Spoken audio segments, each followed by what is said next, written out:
The boy pressed his nose against the aquarium glass, eyes wide with wonder at the dancing colours inside. His grandfather stood beside him, bent slightly at the waist, his weathered hand resting on the rail for support. They were the same height now. Martin hadn't noticed when it happened, this gradual descent that brought him down to 7-year-old Leo's world. Perhaps it was last month or the month before.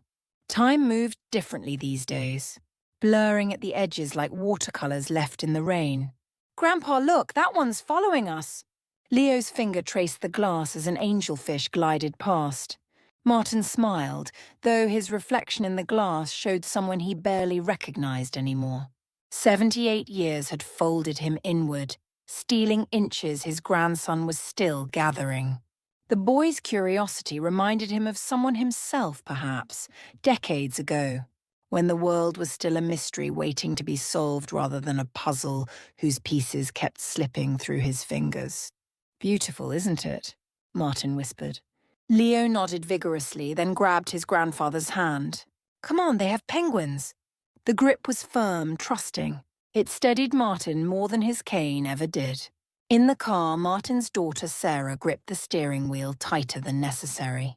He could see it in the rearview mirror, that tension she carried in her shoulders, the silent conversation she was having with herself. "Dad, we need to talk about the house," she finally said. Here it was again. The conversation that came in waves, each time with a different family member, each time with the same worried eyes. "It's too big for you now, the stairs." "I'm managing fine," Martin said, watching the city blur past the window. "You fell last week." "I slipped, there's a difference." Sarah's husband Derek shifted uncomfortably in the passenger seat. Martin had always liked Derek quiet, thoughtful, the kind of man who knew when to speak and when to simply be present. Today he was wisely choosing the latter. "We found a lovely community," Sarah continued, her voice taking on that bright, rehearsed quality. "It has activities, medical staff on site, and you'd have your own apartment." "A room, you mean?" "Dad," Mom wouldn't have wanted. "Mom isn't here." Sarah's voice cracked, and silence filled the car like sudden floodwater. Leo looked up from his tablet, sensing the shift in atmosphere the way children always do. His eyes found his grandfather's in the mirror. Martin looked away first. That night, while Sarah and Derek argued in hushed voices in the kitchen, thinking he couldn't hear, though he heard everything these days, his world narrowing to sounds and small details, Leo appeared in the doorway of the guest room. "Can't sleep?" Martin asked. The boy shook his head and climbed onto the bed, settling beside his grandfather like it was the most natural thing in the world. He smelled like grape toothpaste and the ocean-scented shampoo Sarah bought in bulk. "Are you sad, Grandpa?" Martin considered the question. Children deserved honesty even when adults forgot how to give it. "A little," he admitted. "Because of the yelling?" "They're not yelling. There." "About you living alone?" Martin nodded. Leo was quiet for a moment, his small hand finding his grandfather's larger spotted one. "I don't want you to go away." "I'm not going anywhere, buddy," Mom says. "Your mom worries." "It's what parents do. It's what I did with her, once upon a time." Martin squeezed the small hand.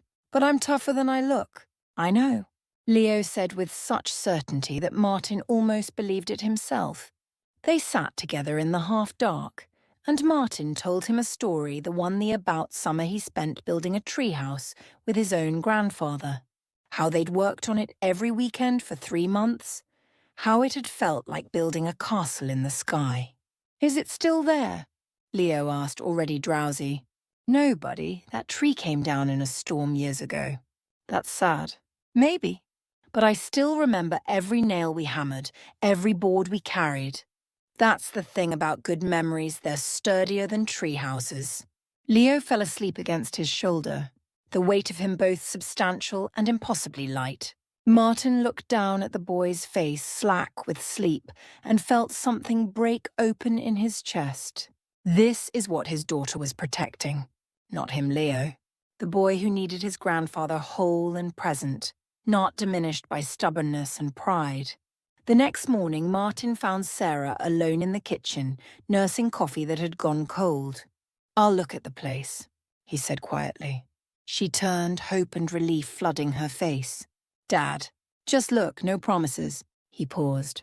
But Sarah, I need you to understand. Leaving that house means leaving 52 years of your mother.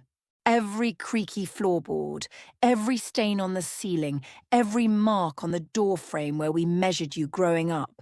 I'm not ready to call that the past. I know. Her eyes filled. I miss her too every day.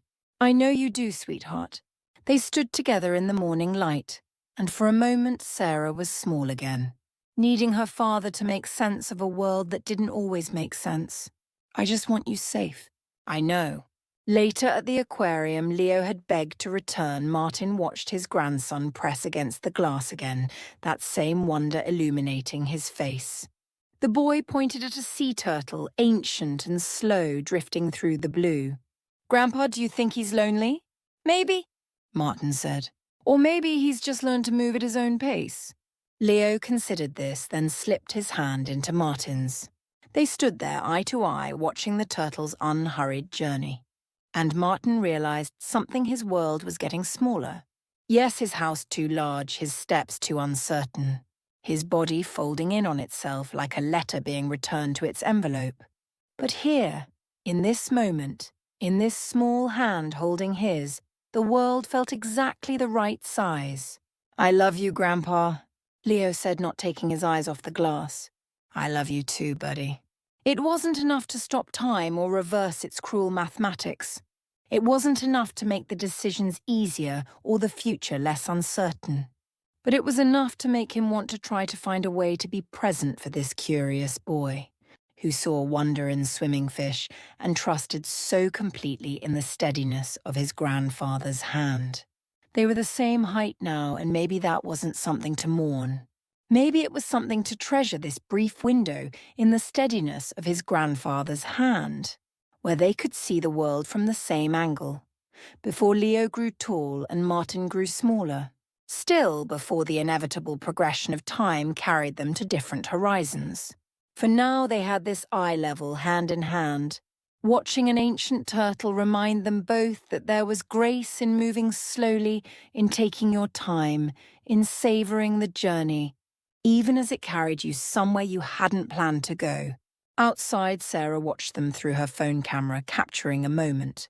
She knew she'd need someday proof that love could exist in the space between holding on and letting go, between what we want and what we need, between the life we built and the life that builds us.